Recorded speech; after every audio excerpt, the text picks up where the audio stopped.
Hello everyone, எல்லாரும் எப்படி இருக்கீங்க? நல்லா இருக்கீங்கன்னு சொல்லிட்டு நம்புறேன். நான் உங்கள் டேவிட். நான் முந்தா நேற்று ஒரு வீடியோ அப்லோட் பண்ணியிருந்தேன். அதாவது கிழக்கு தொகுதி, திருச்சி கிழக்கு தொகுதியில் வந்து கள்ள ஓட்டு போட்டிருக்காங்க அப்படின்னு சொல்லிட்டு ஒரு வீடியோ அப்லோட் பண்ணியிருந்தேன். அதோட ஒரிஜினல் வீடியோவும் நேற்று நான் அப்லோட் பண்ணி அதை பற்றியும் பேசியிருந்தேன். என்ன அப்படின்ட்டா, 3 பெண்கள் வந்து கதவை பூட்டிட்டு உள்ள இருந்திருக்காங்க. அவங்க என்ன பண்ணாங்கன்றது யாருக்குமே தெரியல. அங்க உள்ள மக்கள்லாம் அவங்க கள்ள ஓட்டு போட்டிருக்காங்க அப்படின்னு சொல்லிட்டு வீடியோல சொல்லியிருக்காங்க அப்படின்னு சொல்லிட்டு சொல்லியிருந்தாங்க. நான் அதை பத்தி எக்ஸ்பிளைன் பண்ணி ஒரு வீடியோ போட்டிருந்தேன். இப்ப இந்த வீடியோ எதுக்காக அப்படின்னா, மீண்டும் ஒரு விஷயம் நடந்திருக்கு. அதாவது இது எந்த ஊரு அப்படின்றது, எந்த தொகுதின்றது சரியா தெரியல. ஓட்டு போட்டு முடிச்சாச்சு. எலெக்ஷன் அந்த குறிப்பிடப்பட்ட நேரமும் முடிஞ்சிருச்சு. அந்த பாக்ஸை சீல் பண்ணுவாங்க தெரியுமா, கடைசியில அங்க உள்ள ஆள்கிட்டலாம் சைன் வாங்கிட்டு, அங்க இருக்கிறவங்க கிட்ட எல்லாருக்கிட்டையுமே சைன் வாங்கிட்டு அந்த ஓட்டு பாக்ஸை சீல் பண்ணி முடிப்பாங்க. சீல் பண்ணி முடிச்சுட்டாங்க அப்படின்னா அதை யாருமே ஓபன் பண்ண மாட்டாங்க. ஸோ அதுக்குன்னு ஒரு கேமரா பொருத்தப்பட்ட ஒரு தனி அறை இருக்கும், அங்க கொண்டு போய் அதை வச்சிருவாங்க. ஸோ அது எல்லாருக்குமே தெரியும் தானே. ஆனா என்ன நடந்திருக்கு அப்படின்னா, இவங்க எல்லாருக்கிட்டையுமே சைன் வாங்கிக்கிட்டு அந்த பாக்ஸ் வந்து சீல் பண்ணிட்டாங்க. சீல் பண்ண பாக்ஸ் வந்து திருப்பி ஓபன் பண்ணிருக்காங்க. ஆனா அந்த இடத்துல வந்து போலீஸும் இருந்திருக்காங்க. ஆனா அது யார் ஓபன் பண்ணாங்க அப்படின்றது சரியா தெரியல. அங்க உள்ளவங்க வந்து கேக்குறாங்க, அதாவது அந்த கட்சியில உள்ளவங்க தான் அவங்க வந்து கேக்குறாங்க, நாங்க வந்து பாக்ஸை சீல் பண்ணி முடிச்சிட்டோம், சீல் பண்ண பாக்ஸ் எப்படி திருப்பி ஓபன் ஆச்சு? போலீஸ் நீங்க எல்லாம் இங்க தானே இருக்கீங்க, உங்களுக்கு தெரியாம எப்படி ஓபன் ஆச்சு? பாக்ஸ் எப்படி ஓபன் ஆயிருக்கு அப்படின்னு சொல்லிட்டு அங்க உள்ளவங்க கேக்குறாங்க. அதுக்குமே போலீஸ் வந்து சரியான ஒரு பதில் சொல்லல. என்ன நடந்துச்சுன்னு அந்த வீடியோல ஃபுல் வீடியோ எனக்கு கிடைக்கல. பாதி வீடியோ தான் கிடைச்சிச்சு. அதுல வந்து நான் அந்த வீடியோ ஃபர்ஸ்ட் டிஸ்பிளே பண்றேன், நீங்க பாருங்க.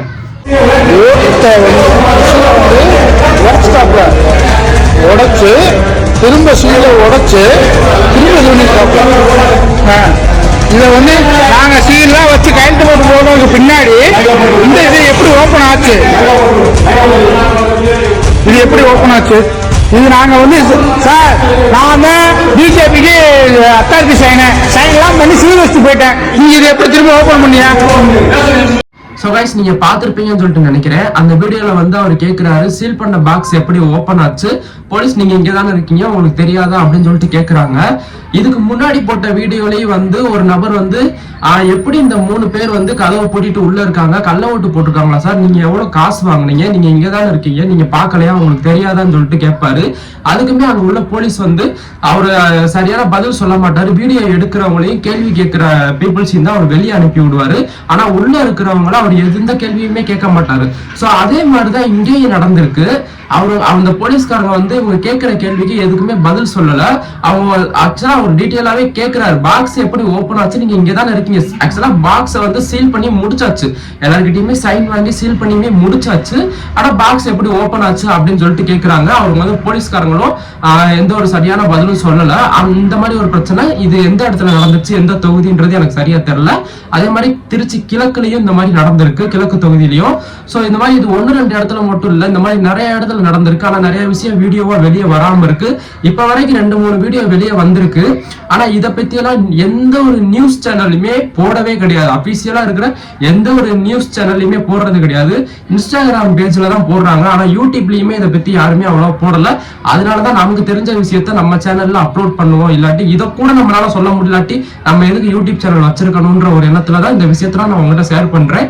இது வந்து கள்ள ஓட்டு போட்டது, இந்த மாதிரி பாக்ஸ் ஓபன் பண்ணி திருட்டுத்தனம் பண்றது, அதுக்கப்புறம் வந்து இன்னுமே நிறைய பேரோட ஓட்டே பறிக்கப்பட்டுருச்சு. நிறைய பேருமே என் ஓட்டை வேற ஒருத்தவங்க போட்டாங்க அப்படின்னு சொல்லிட்டு வீடியோ வந்து வைரல் ஆயிட்டு இருக்கு. நீங்க எல்லாம் இன்ஸ்டால பாத்துருப்பீங்க, யூடியூப்லயும் பாத்துருப்பீங்க. ஆனா இதை பத்தி எல்லாம் நீங்க எந்த ஒரு நியூஸ் சேனல்லையுமே பார்த்திருக்க மாட்டீங்க. இதெல்லாம் வந்து சோசியல் மீடியால மட்டும்தான் நீங்க பார்த்திருப்பீங்க. அபிஷியலா நம்ம டிவி நியூஸ் சேனல் இருக்குல்ல, அந்த மாதிரி நியூஸ் சேனல் எல்லாம் இதெல்லாம் போட மாட்டாங்க. அவங்க வந்து அவங்களுக்கு எந்த நியூஸ் போட்டா டிஆர்பி ஏறுமோ, அதாவது அவங்களுக்கு எதை போட்டா அவங்களுக்கு பிரச்சனை வராம இருக்குமோ அதை மட்டும் தான் போடுவாங்க. இந்த மாதிரி முக்கியமான விஷயத்தெல்லாம் அவங்க போட மாட்டாங்க. இதை பத்தி பேசுறதுக்கு தான் நம்மள மாதிரி சேனல் எல்லாம் வச்சிருக்கோம். சோ இதே மாதிரி வீடியோ நீங்க அப்டேட்டா அடிக்கடி தெரிஞ்சுக்கணும் அப்படின்னா நம்ம சேனலை சப்ஸ்கிரைப் பண்ணி வச்சுக்கோங்க. பக்கத்துல இருக்க பெல் பட்டனையும் கிளிக் பண்ணி வச்சுக்கோங்க. ஸோ தமிழ்நாடே நான் நேற்றே போட்ட வீடியோல சொன்னேன், தமிழ்நாடு இருக்க ரொம்ப ஒஸ்ட் ஆகிட்டே போயிட்டு இருக்கு. போலீஸ்காரங்க வந்து கொடுக்குற சம்பளத்துக்கு மேல வேலை பார்க்குறாங்க. அதாவது கொடுக்குற சம்பளத்துக்கு மேல வேலை பார்க்குறாங்கன்னா அவங்களுக்கு சம்பளத்தை விட எக்ஸ்ட்ரா காசுக்கும் அவங்க எக்ஸ்ட்ரா வேலை பார்க்குறாங்க. அதாவது ஓவர் டைம், ஓட்டின்னு சொல்லுவாங்க. இப்போ நார்மலா ஒரு கம்பெனில வேலை பார்க்குறோம்னு வச்சுக்கோங்களேன், அவங்க வந்து ஓட்டி டைம் நீங்க பாருங்க, உங்களுக்கு நாங்கள் எக்ஸ்ட்ரா காசு கொடுக்குறோம் அப்படின்னு சொல்லிட்டு சொல்லுவாங்க. நீங்க நார்மலா கம்பெனில வேலை பார்க்குறவங்க அவங்களுக்குலாம் தெரியும், எனக்குமே தெரியும். ஓட்டி பார்த்தோம் அப்படின்னா அதுக்கான அமௌண்ட் வந்து தனியா கொடுப்பாங்க. ஆனா கவர்மெண்ட் வேலையில ஓட்டி பார்ப்பாங்க அப்படின்றது எனக்கு இந்த போலீஸ்காரங்களை பார்க்கும் போதுதான் தெரியுது. வாங்குற சம்பளத்துக்கு மேல எக்ஸ்ட்ரா சம்பளத்துக்கு எல்லாம் வேலை பாக்குறாங்க. சோ கேட்கிற கேள்விக்கு கரெக்டான பதில் சொல்ல முடியல. நான் நேத்தே போட்ட வீடியோல சொன்னேன், தப்பே பண்ணலாம் அப்படின்னா தைரியமா பதில் சொல்லலாம். உங்ககிட்ட என்ன சார் ப்ரூஃப் இருக்கு நாங்க தப்பு பண்ணோம்னு நீங்க சொல்றீங்கல்ல, என்ன ப்ரூஃப் இருக்கு அப்படின்னு சொல்லிட்டு அவங்க சொல்லலாம். அதை சொல்ல மாட்டாங்க. ஒரு சரியான ப்ரூஃப் சொல்ல மாட்டாங்க. கேட்கிற கேள்விக்கு பதில் சொல்ல மாட்டாங்க. கண்ணுக்கு முன்னாடி தப்பு நடக்குது, அதை எந்த ஒரு நியூஸ் சேனல்லையும் போட மாட்டாங்க. போலீஸ் கேள்வி கேட்க மாட்டாங்க. இதெல்லாம் இப்ப இதுல இருந்து என்ன தெரியுது, எல்லாமே தெரிஞ்சுதான் நடக்குது. எல்லாருக்குமே தெரிஞ்சிருக்கு. தெரிஞ்சுக்கிட்டே தான் பதவியில இருக்கவங்களையும் பவர்ல இருக்கவங்க வந்து என்ன பண்றாங்க, தெரியட்டும், தெரிஞ்சாலும் நம்மளை யாரு கேள்வி கேட்க போறாங்க அப்படின்ற அந்த ஒரு தைரியத்துல ஆடுறாங்க.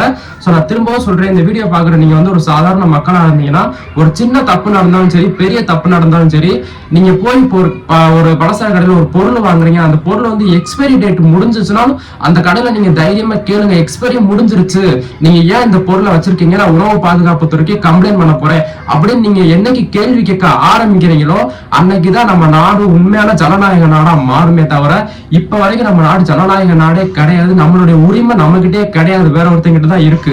இவ்வளவு பிரச்சனை நடக்குது, ஆனா எந்த ஒரு நியூஸ் சேனல்லையுமே வரல. இதுல இருந்தே நீங்க பாத்துக்கோங்க நாடு யாருடைய கண்ட்ரோல்ல இருக்குன்னு. நிறைய பேர் நினைச்சுக்கிட்டு இருக்கோம், ஆனா உண்மையா இலுமினாட்டிஸ் கண்ட்ரோல்ல இருக்கு அப்படின்னு. ஆனா அந்த இலுமினாட்டிஸே யாரு, அரசியல்ல இருக்கிறவங்க, பதவியில இருக்கவங்க தான் அந்த இலுமினாட்டிஸாவே இருக்காங்க. சோ இதுல இருந்தே நீங்க பாத்துக்கோங்க நாடு யாரோட கண்ட்ரோல்ல இருக்கு, யார் நினைக்கிறத மக்கள் செய்யணும்னு நினைக்கிறாங்க அப்படின்ட்டு. சோ இதை பத்தி எல்லாம் பேசுறதுக்கு தான் நம்ம சேனல் வச்சிருக்கோம். நம்ம சேனலை சப்ஸ்கிரைப் பண்ணி வச்சுக்கோங்க. எந்த ஒரு நியூஸ் சேனல்லையுமே இந்த மாதிரி உண்மையா நடக்கிற ஒரு விஷயத்த போட மாட்டாங்க. சோ எந்த விஷயத்த அதாவது கிரியேட் பண்ணி போடுவாங்கல்ல, இப்போ ஒரு படம் எடுக்கிறோம் அப்படின்னா அந்த படத்தை வந்து ஸ்கிரிப்ட் எழுதணும், அது டைரக்டருக்கு அது எக்ஸ்பிளைன் பண்ணணும், அதுக்கப்புறமா தான் அந்த ஷூட்டிங் நடக்கும். அதே மாதிரிதான் இப்ப நியூஸ் சேனல் நடக்குது.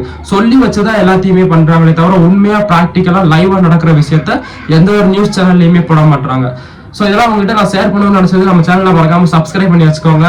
கண்ணுக்கு முன்னாடி நடக்கிற பிரச்சனையை தைரியமா கேளுங்க. யாரா இருந்தாலும் கேட்டாதான் ஒரு தீர்வு கிடைக்கும். கேட்காம இருந்தீங்கன்னா கண்டிப்பா கடைசி வரைக்கும் உங்களுடைய உரிமை வந்து மத்தவங்க கிட்ட தான் இருக்கும், உங்ககிட்ட இருக்காது. தேங்க்யூ ஃபார் வாட்சிங் திஸ் வீடியோ. நம்ம சேனலை சப்ஸ்கிரைப் பண்ணி வச்சுக்கோங்க. மறக்காம பெல் பட்டனை கிளிக் பண்ணி வச்சுக்கோங்க. தேங்க்யூ.